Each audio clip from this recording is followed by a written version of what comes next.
하나님 저희들에게 결혼을 선물로 주셔서 아름다운 가정을 이루고 남편과 아내로 또 한 식구로 주를 섬기게 하셨으니 감사합니다.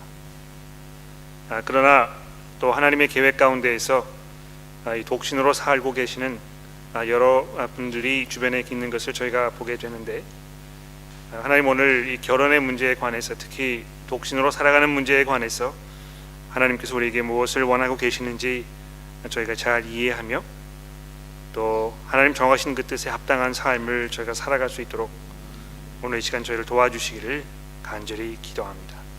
예수 그리스도의 이름으로 기도드렸습니다. 아멘.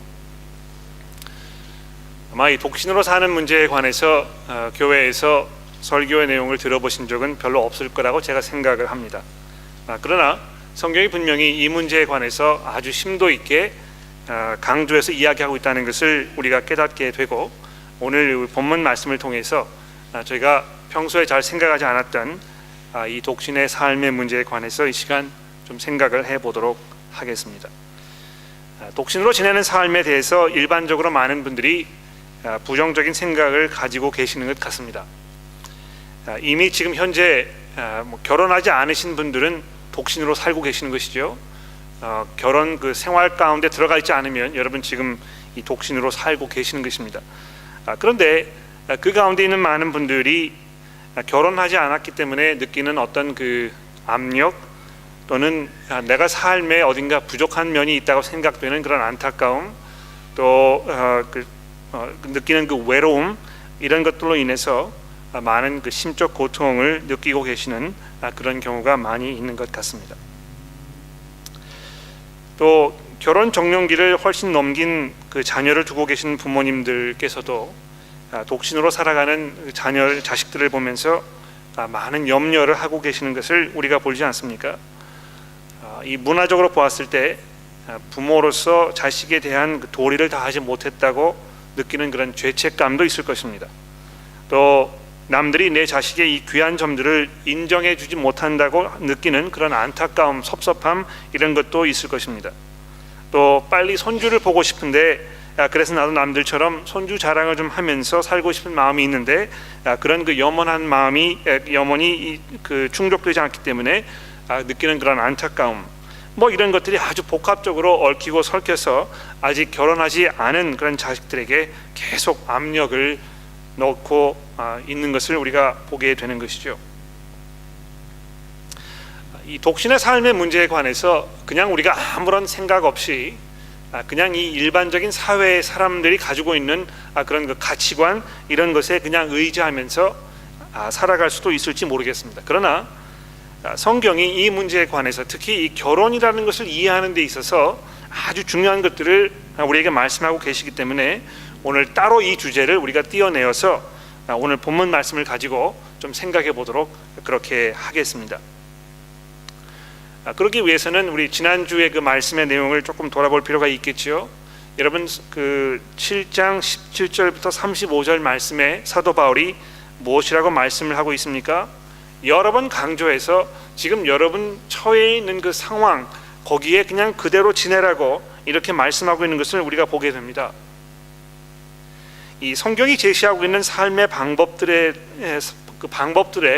우리의 그 생각들을 이렇게 비추어 보게 되면 우리의 생각이 얼마나 성경적이지 않은지, 또 얼마만큼 하나님께서 우리에게 보여주고 계시는 삶의 모습과 사고방식에서 우리가 멀리 떠나 있는지를 보게 되고 깜짝깜짝 놀라게 되는 경우가 상당히 많이 있습니다.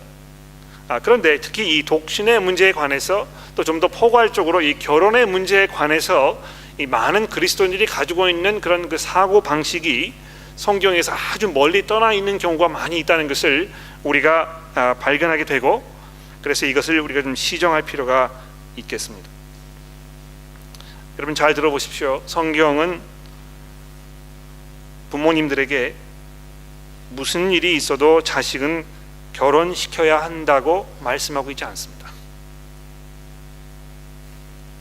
또 우리 모두에게 반드시 결혼해서 사는 것이 가장 큰 행복을 가져다주는 최상의 선택이라고 말씀하고 있지도 않습니다. 오히려 사도 바울이 지난주에 살펴본 그 본문에서 4번, 5번이나 반복해서 뭐라고 말씀하고 있습니까? 17절 말씀해 보십시오. 오직 주께서 각 사람에게 나누어 주신 대로 하나님이 각 사람을 부르신 그대로 행하라. 내가 모든 교회에 이같이 명하노라. 또 20절 말씀해 보십시오. 각 사람은 부르심을 받은 그 부르심 그대로 지내라.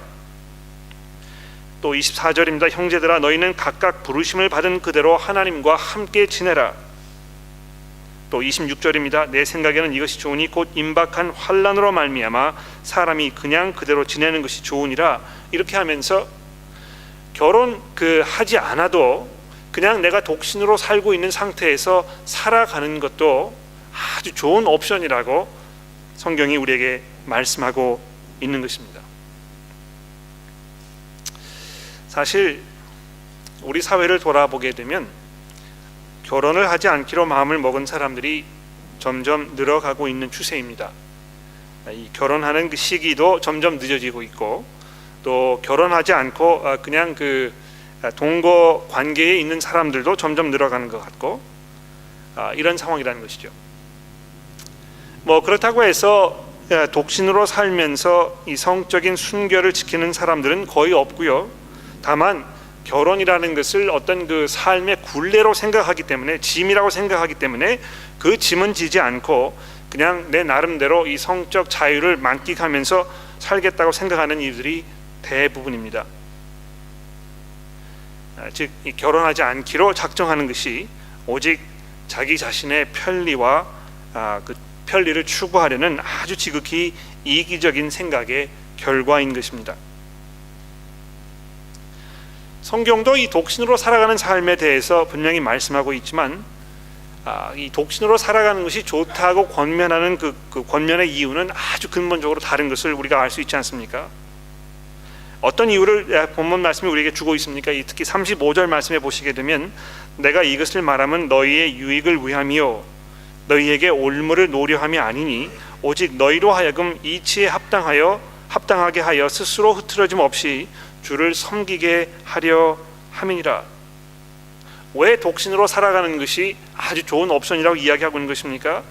무엇에 얽매이지 않고 자유롭게 주를 섬기는 그 삶에 전력할 수 있기 때문에 이것이 아주 좋은 옵션이라고 성경이 이야기하고 있는 것입니다. 그래서 사람이 태어나면 꼭 결혼을 해야 된다고 많은 분들이 믿고 계실지 모르겠습니다만, 그러나 성경이 그렇게 이야기하고 있지 않다는 것입니다. 독신으로 살 때 분명히 혜택이 있다는 사실은 우리가 지난주에 잠시 살펴보았습니다. 가령 예를 들어서 결혼해서 살게 되면 어떤 일이 벌어집니까? 부양해야 할 가족이 많이 생겼기 때문에 더 수입이 늘어야 되고, 또 수입이 더 늘어야 되면 따라서 직장을 다른 데로 옮겨야 되고, 그 옮길 때 그냥 아무 데나 옮기는 것이 아니고 더 많은 보수를 주는 곳으로 옮겨야 되는 것이고, 그렇게 되다 보면 내가 해야 할 그 업무량이 늘어질 수밖에 없고, 이렇게 되면서 내가 사역하는 일에 예전에 이만큼 헌신했었는데 그만큼 따라갈 수 없는 그런 일들이 벌어지게 되고, 이런 여러 가지 이 가정 생활로 인해서 벌어지는 그런 그 삶의 필요들, 이런 것들로 우리가 주를 섬기는 일에 제약이 분명히 오는 것이 사실이라는 것입니다. 그런데 여러분 오해하지 마십시오. 그렇다고 해서 성경이 독신은 좋은 것이고 그러면 결혼은 나쁜 것이라고 비교해서 말씀하고 있지 않습니다. 독신은 좋은 선택이고 결혼은 나쁜 선택이라고 말씀하고 있지 않은 것입니다. 오히려 성경이 이야기하는 것이 무엇입니까? 독신도 옳고 결혼도 옳지만 그 중에서 독신이 더 좋은 선택이라고 이야기하고 있는 것입니다. 여러분 잘 들어보십시오. 결혼도 좋은 것이고 독신으로 살아가는 것도 좋은 것입니다만, 지금 우리가 임박한 그 환난의 때를 우리가 생각했을 때는 독신으로 살아가는 것이 더 좋은 선택이라는 것입니다. 왜 그렇습니까? 아까도 말씀을 드렸지만 가정생활을 꾸려가면서 겪어야 하는 짐들이 생기기 시작하기 때문이죠. 결혼해서 가정을 꾸리고 그 안에서 오손도손 살아가는 삶 그 속에는 참으로 복되고 귀한 그런 것들이 담겨 있습니다. 결혼하기 전에는 정말 가고 싶은 수련회가 있으면 얼마든지 가서 성경을 마음껏 배우고 생각하고 교제하는 그런 자유가 있었다는 것이죠. 그러나 결혼하게 되면 그렇게 하기가 어렵습니다. 또 결혼해서 아이를 가지고 가정을 꾸려나가기 시작하면 일단 잠이 부족하기 때문에 이 밝은 정신으로 힘 넘치는 에너지를 가지고 내가 매일매일의 삶을 살아가는 것도 어렵다는 것이죠. 그런 의미에서 결혼하는 것도 좋은 선택이지만 독신으로 사는 것이 그보다 더 좋은 선택이라고 성경이 말하고 있습니다. 그런데 그 결정을 할 때 하나님께서 주신 그 은사를 신중하게 생각해 보아야 할 필요가 분명히 있는 것입니다. 어떤 사람들에게는 하나님께서 분명히 이 성적인 필요를 잘 다스릴 수 있는 은사를 주셔서 결혼해서 내가 배우자와 성관계를 맺지 않아도 충분히 살아갈 수 있는 이들이 있다는 것입니다. 그런 은사가 있으면 그것을 잘 활용해서 내가 주를 섬기는 일에 내 일평생을 더 효과적으로 사용할 수 있는 그런 마음을 우리가 갖는 것은 아주 당연하고 아주 기독교인스러운 그런 그 삶의 모습이라는 것입니다. 그러나 그렇게 하기 위해서는 분명히 은사가 필요한 것입니다. 저희 가운데 결혼하지 않고 지금 살고 계시는 분들이 계시는데요. 여러분 그 독신의 은사를 달라고 이렇게 기도해 보신 적이 있습니까? 제가 그 젊은 청년들 만나서 이렇게 이야기할 때 내가 가지고 있는 은사가 무엇일까에 대해서 많이 이렇게 질문하는 학생들이 있습니다. 그런데 나에게 그 독신의 은사를 달라고 기도하는 사람들은 제가 만나본 적이 없는 것 같아요. 그러나 보십시오. 아직 결혼하지 않은 상태에 있으면 이 문제에 대해서 적어도 한 번 정도 우리가 아주 심각하게 기도해야 할 필요가 있습니다. 또 여러분 자녀분들 지금 키우고 계시죠? 제가 저희 집사람하고 앉아서 같이 기도하면서 요즘에 자녀들의 그 배우자를 위해서 우리가 기도해야 되겠다 이렇게 해서 저희가 아이들 앉혀놓고 함께 성경을 읽을 때에 그 문제에 대해서 기도합니다. 그런데 기도했더니 저희 아들 녀석이 기도 끝난 다음에 저를 물끄러미 쳐다보면서 별걸 다 기도한다고 이렇게 저에게 핀잔을 주더군요. 그런데 그런 마음을 가지고 있는 것이 부모의 입장 아니겠습니까?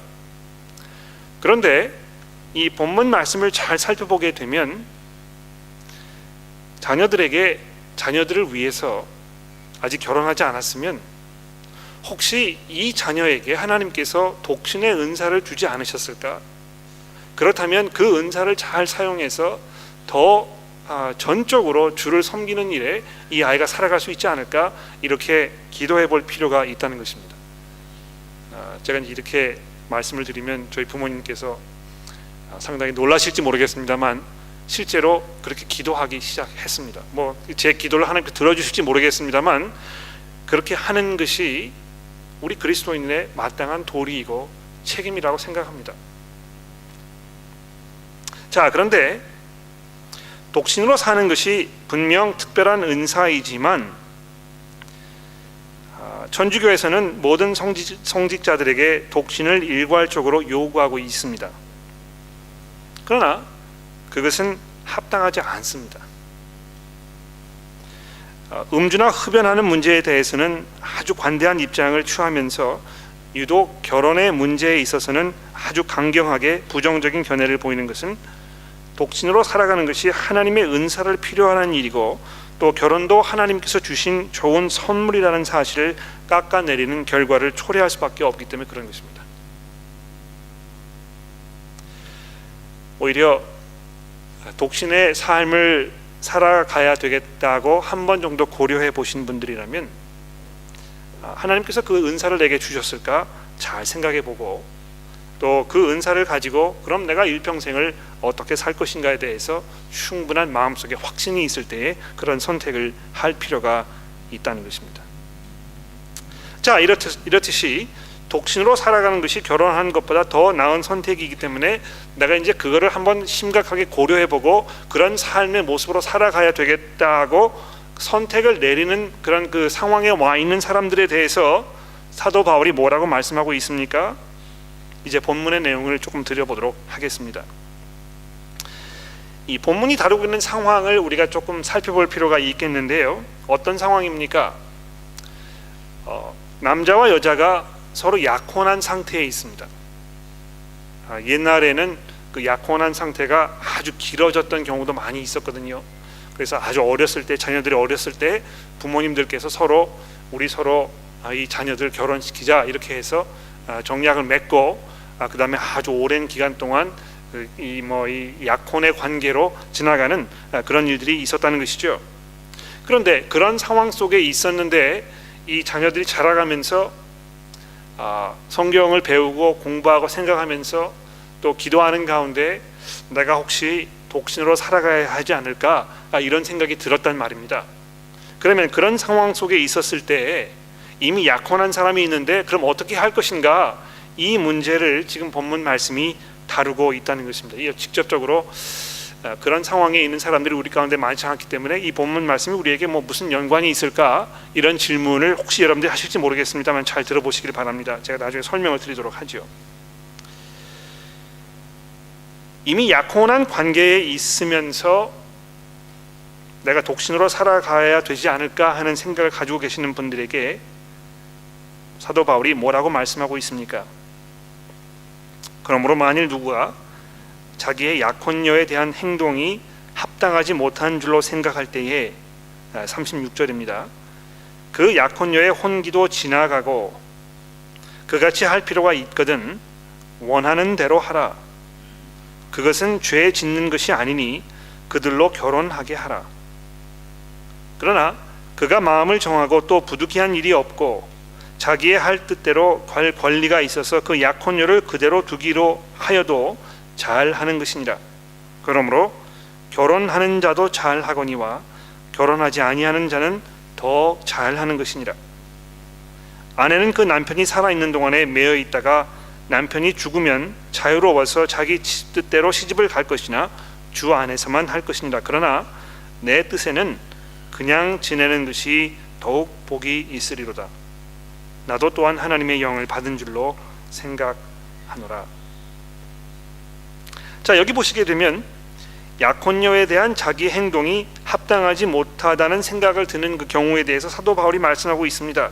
아마 그 두 가지 가능성이 있을 거라고 생각이 되는데요. 하나는 어떤 그 자기의 이 성적 욕구를 절제하지 못해서 혼전 성관계를 맺거나 또는 그에 가까이 가는 상황이 벌어지는 그런 경우를 말하는 것이 아닌가, 이렇게 생각해 볼 수가 있겠습니다. 결혼해서 아직 약혼해가지고 결혼하지는 않았지만 거기에서 오랜 시간이 지나면서 서로 관계하면서 자기의 어떤 그 성적인 그 필요를 절제하지 못해서 결혼하기 이전에 이미 혼전 성관계 속에 있는 그런 상황에 대해서 이야기하는 것일 수도 있겠고요. 또는 약혼만 하고 결혼식을 올리는 것을 계속 미루고 있는 그런 상황에 대해서 말하고 있는 것일 수도 있겠습니다. 어쨌든지 간에 지금 내가 결혼할 것인가 말 것인가, 내가 결혼을 계속 처음에 약속했던 대로 해야 될 것인가 말 것인가에 대해서 고민하고 있는 사람들에게 사도 바울이 말씀하고 있습니다. 결혼하기 이전에 이미 혼전 성관계를 맺고 있습니까? 혹시 저희 가운데 그런 분들이 계십니까? 또 그런 관계에 있는 자녀분들을 두고 계시는 부모님들께서 계십니까? 여러분 잘 들어보십시오. 하나님께서 원하시는 것은 이 성관계라는 것이 결혼이라는 그 울타리 안에서 이루어져야 하는 하나님의 귀한 선물입니다. 결혼을 약속했다고 해서 그 안에서 어떤 그 성적 자유가 주어지냐 하면 그렇지 않다는 것입니다. 하나님께서 그것을 원하지 않으셨다는 것이죠.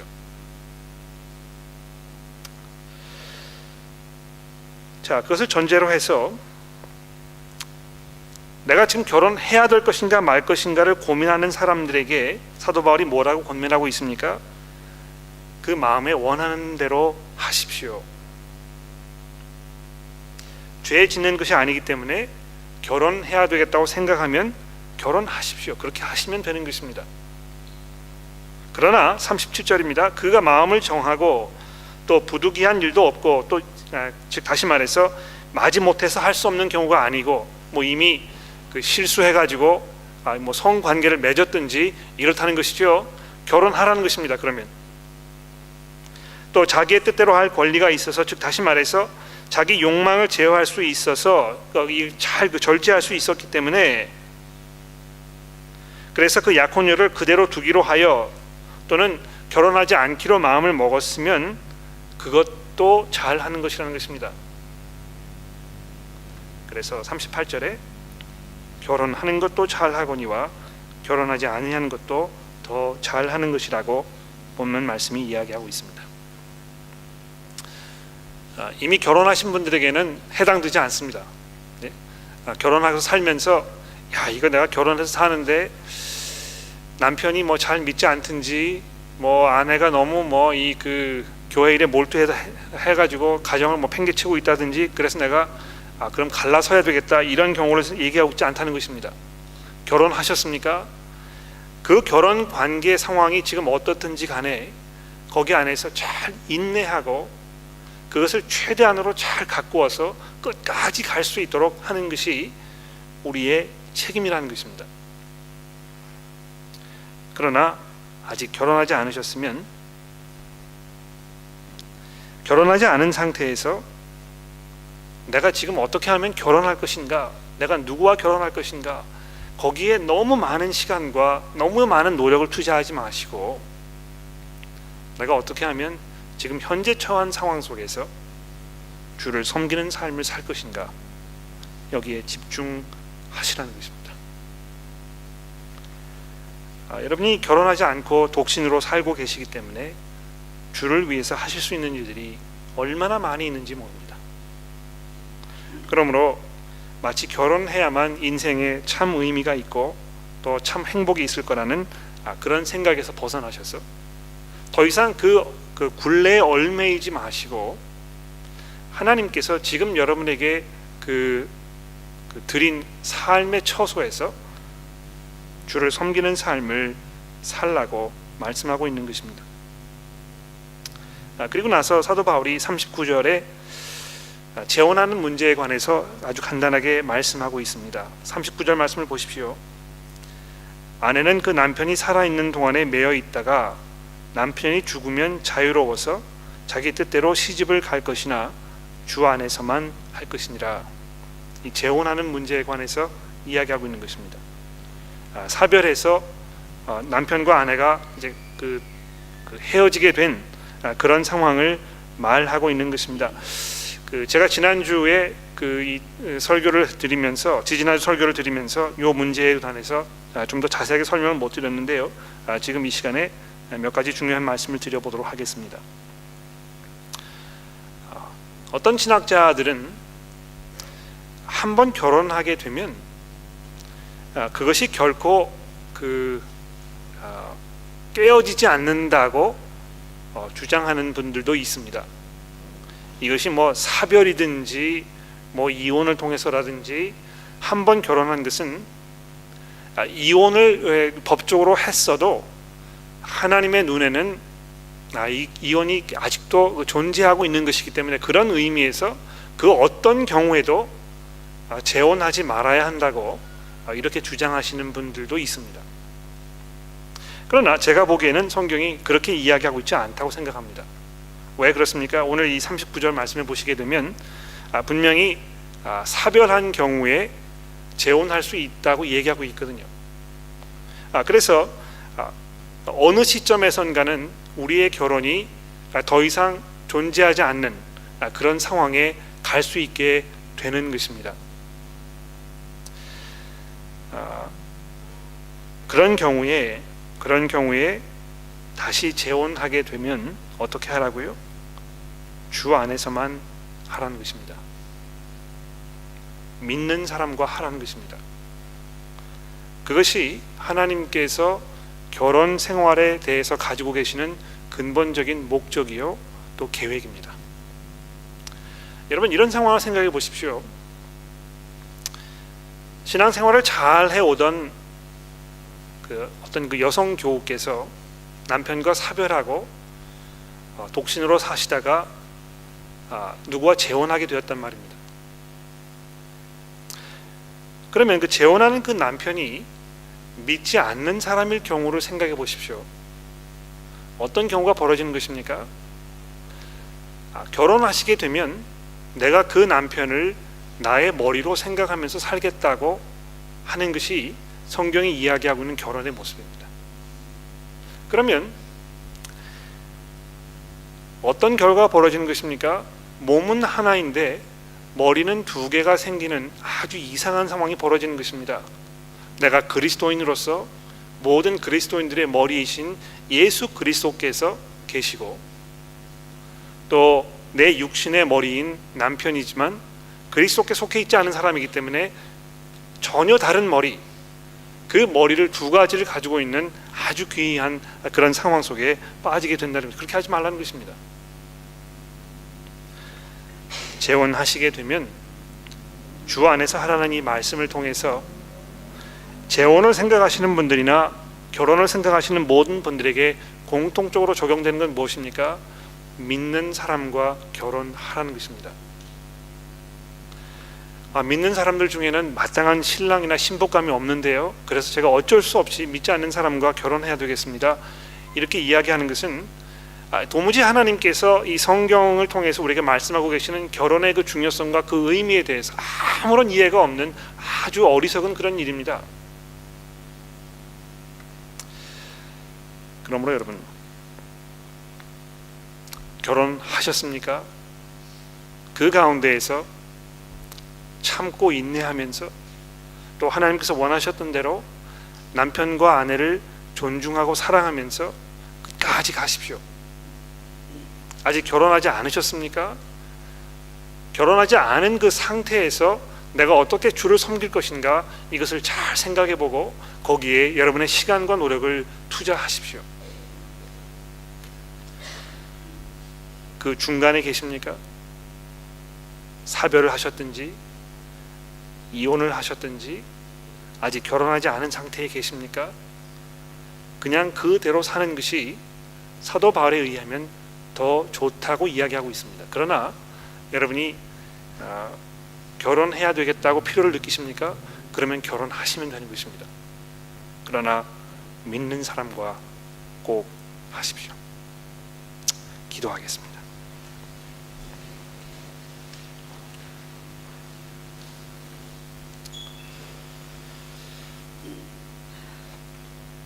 하나님 아버지,